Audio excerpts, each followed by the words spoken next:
Assalamualaikum warahmatullahi wabarakatuh. Perkenalkan, nama saya Dewi Aprilia dengan NIM 8773040095. Pada kali ini saya akan melaksanakan praktikum IPA di SD tentang simbiosis, parasitisme, komensialisme, dan mutualisme. Apa itu simbiosis? Simbiosis adalah hubungan atau interaksi antara dua makhluk hidup yang berbeda. Simbiosis terbagi menjadi 3 jenis, yaitu simbiosis parasitisme, simbiosis komensialisme, dan simbiosis mutualisme. Untuk praktikum yang pertama yaitu simbiosis parasitisme. Apa itu simbiosis parasitisme? Simbiosis parasitisme yaitu hubungan antara kedua organisme saat suatu organisme diuntungkan dan yang lain dirugikan. Berikut ini adalah alat dan bahan serta cara kerjanya. Contoh simbiosis parasitisme yang pertama adalah hubungan sapi dan agas.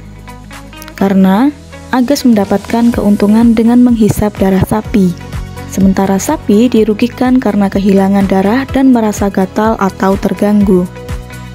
Dari sini dapat kita lihat bahwa sapi berperan sebagai inang dan agas sebagai parasit. Yang kedua adalah kucing dan kutu. Hal ini karena kutu mendapatkan keuntungan dengan menghisap darah kucing, sementara kucing dirugikan karena kehilangan darah, merasa gatal, dan berpotensi terkena penyakit. Dari sini dapat kita lihat bahwa kucing berperan sebagai inang dan kutu sebagai parasit. Yang ketiga yaitu ulat dan daun pisang. Hal ini karena ulat mendapatkan keuntungan dengan memakan daun pisang sebagai sumber makanan, sementara pisang dirugikan karena kehilangan jaringan fotosintetik yang penting untuk pertumbuhan dan produksi buah. Dari sini dapat kita lihat bahwa daun pisang berperan sebagai inang dan ulat sebagai parasit. Yang ketiga yaitu kumbang dan daun terong. Hal ini karena kumbang daun mendapatkan keuntungan dengan memakan daun, batang, atau bunga tumbuhan terong sebagai sumber makanan, sementara tumbuhan terong dirugikan karena kehilangan jaringan penting untuk fotosintesis, pertumbuhan, dan reproduksi.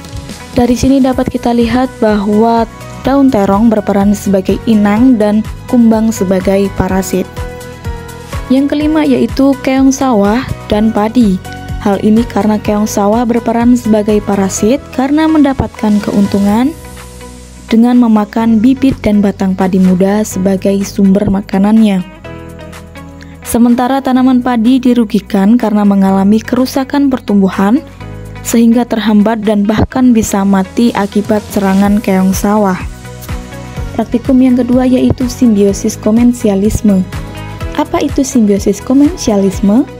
Simbiosis komensialisme yaitu hubungan antara dua organisme saat satu pihak diuntungkan dan pihak lain tidak dirugikan atau diuntungkan. Tujuan dari praktikum kali ini yaitu untuk mengidentifikasi simbiosis komensialisme di lingkungan sekitar. Berikut ini adalah alat dan bahan serta cara kerjanya.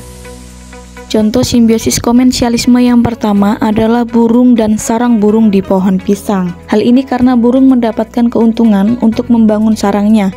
Sarang ini digunakan untuk tinggal, berlindung dari cuaca buruk dan predator, serta untuk membesarkan anak-anaknya. Sementara pohon pisang tidak dirugikan maupun diuntungkan, karena pohon pisang tetap dapat tumbuh, melakukan fotosintesis, dan berbuah seperti biasa. Yang kedua yaitu burung pelatuk dan pohon mahoni. Hal ini karena burung pelatuk mendapatkan keuntungan dengan menggunakan pohon mahoni sebagai tempat untuk bertengger, membuat sarang, dan mencari makan. Sedangkan dalam hubungan ini, pohon mahoni tidak diuntungkan secara signifikan oleh kehadiran burung pelatuk. Yang ketiga yaitu anggrek dan pohon kelengkeng. Hal ini karena anggrek mendapatkan keuntungan dengan menempel pada pohon kelengkeng. Anggrek mendapatkan tempat tumbuh yang baik, di mana anggrek bisa mendapatkan akses lebih baik ke sinar matahari, air hujan, dan aliran udara yang dibutuhkan untuk fotosintesis dan pertumbuhannya.